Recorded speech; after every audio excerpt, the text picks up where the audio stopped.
Hello.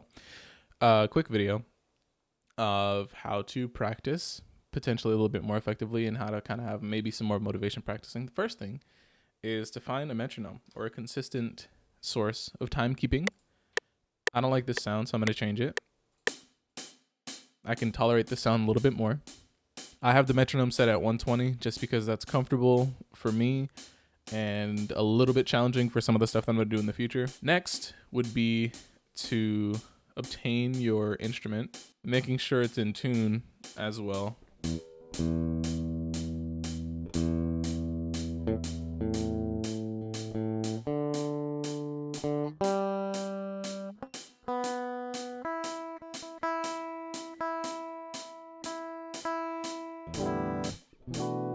Yeah. So once you're in tune and you have a metronome that you can stand to listen to, make your guitar something that you can stand to listen to. Like, you can practice and stuff like that, but like, I like to have a little bit of effects on my guitar, not only because that's how my guitar is actually going to sound when I play it, but also because it sounds better to me. I enjoy listening to that than the bare naked version. So usually what I do is I just pick out a scale and I play the scale in multiple octaves in quarter and eighth notes. Then I do a variation that kind of rewinds itself, and then I do a variation that jumps ahead. So the scale in quarter notes is like this.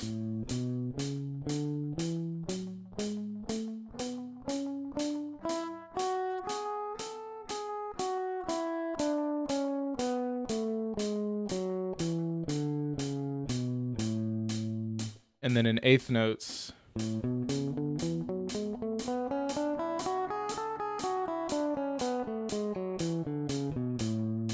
like that. It's just 2 octaves, I think, for that one.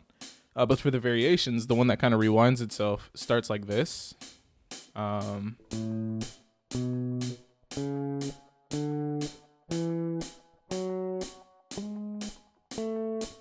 you're gonna fill in that empty space with 3 notes, just ascending. So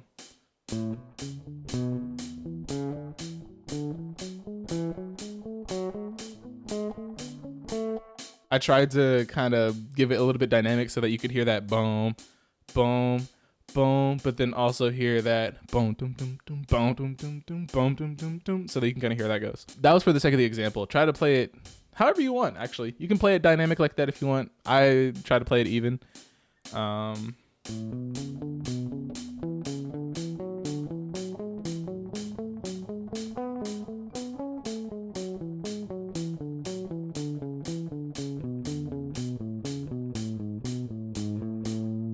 Right. The one that jumps ahead goes up by thirds. And so the kind of skeleton of that one is also kind of quarter notes, but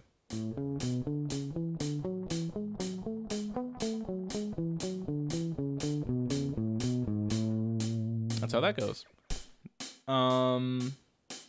Yeah, so scale, quarter notes, eighth notes, the rewind version, the jump ahead version, and then there's another one that I like to do, not another technique, but like another timing for each of those, which is a triplet kind of timing. So for the scale, it would be, I think it's eighth note triplets. I don't know how it breaks down, but basically like,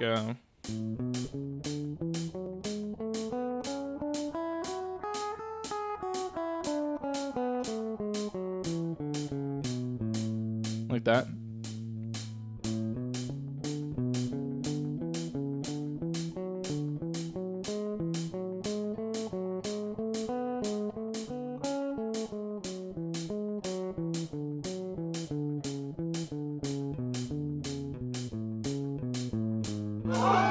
Like that. And then